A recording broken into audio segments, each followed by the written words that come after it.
If you're letting your baby cry itself to sleep, we need to talk. Hello, my name's Janelle. I am a wife and a mama of two with a third on the way, and I love to talk all things controversial in the marriage, motherhood, and birth space. I tend to do things very against the grain. A lot of this is because of either research that I have done or just biblical principles that I have found that I think every Christian should be doing. But today I want to talk specifically about co-sleeping versus sleep training. Maybe I shouldn't say sleep training because it often gets a bad rap because people aren't understanding what sleep training actually means. I am talking about the Ferber method, if you will, which, if you don't know, the Ferber method is a form of sleep training where you basically allow your baby to cry it out because the method claims to teach your baby how to self-soothe. And I want to talk about exactly how this is a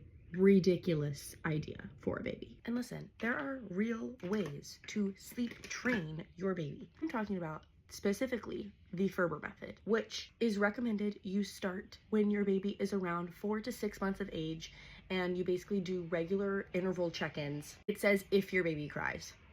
I don't know what baby wouldn't cry if their parent just sets them down in a crib by themselves and then leaves them in the dark. So one of the biggest reasons that I have a problem with this method is when it's telling you to start. At 4 to 6 months of age, that is exactly the age that your baby is finally starting to recognize their mother as a separate person from them.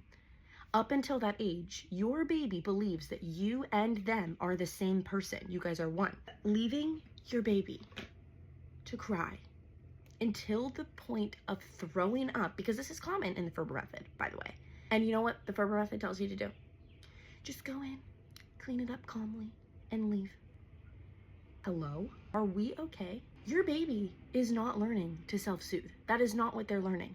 They are learning that when I cry, when my mother puts me in this crib and I cry, she is not coming back for me. You guys are out here believing that your baby, your 4, 6-month-old baby, is intelligent enough to know that I'm just supposed to sleep and when I wake up, she's gonna come back.